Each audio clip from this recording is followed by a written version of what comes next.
Lina, une adolescente de 15 ans, se rendait à pied vers la gare à 3 km de chez elle pour aller à Strasbourg et retrouver son petit ami. Mais sur le chemin, elle a disparu. Tandis que l'inquiétude ne cesse de grandir, ses proches se souviennent de chacune de ses paroles avant sa disparition. Déjà plus d'une semaine que Fanny, maman d'une fille unique, Lina, est sans nouvelles de son enfant de 15 ans.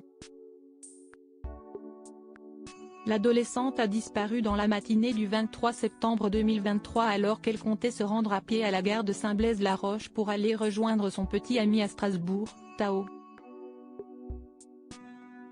Le parquet de Strasbourg a annoncé lundi 2 octobre s'attendre à des investigations de longue haleine, ajoutant qu'aucune piste n'était à ce stade écartée ni privilégiée. L'enquête a pris depuis la veille une dimension criminelle avec l'ouverture d'une information judiciaire contre X pour enlèvement et séquestration non suivie d'une libération volontaire de plus de 7 jours.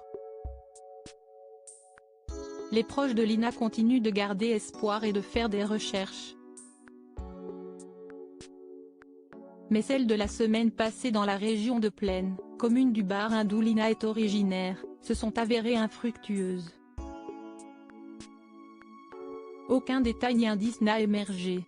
Zoé, sa collègue dans une épicerie où elle travaille parallèlement à son CAP d'aide à la personne, s'était confiée sur son inquiétude devant les caméras de BFM TV le 29 septembre dernier, pour l'émission Ligne Rouge. Elle se souvient de ce que Lina lui avait dit sur son programme de week-end avec son amoureux Tao: « Je savais qu'elle allait partir à pied, elle me l'avait dit. Que ça l'embêtait parce que vu qu'elle marche, si est quand même 30 minutes de marche à chaque fois. Moi, je comprends. Mais rien d'alarmant. Elle était super contente de le retrouver. Ça faisait une semaine qu'elle ne l'avait pas vu. » Tao, un jeune homme de 19 ans sur qui les projecteurs se sont braqués.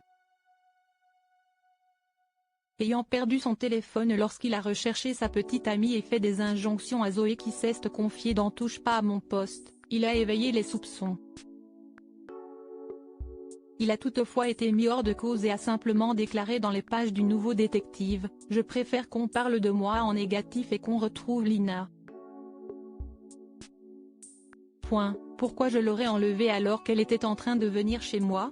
Une piste dans la disparition de Lina, mais finalement sans éléments probants. L'enquête avait semblé prendre un nouveau tournant avec le témoignage d'un octogénaire qui l'aurait vue dans une voiture vers Strasbourg et des fouilles dans une maison de ce village dont l'occupant, un homme d'une quarantaine d'années, a également été auditionné. Mais selon une source proche du dossier, ni l'inspection du logement, menée notamment par des enquêteurs de l'Institut de recherche criminelle de la Gendarmerie nationale, IRC de JN, ni l'audition n'ont apporté d'éléments probants, entérinant l'absence pour l'heure de pistes sérieuses dans cette enquête.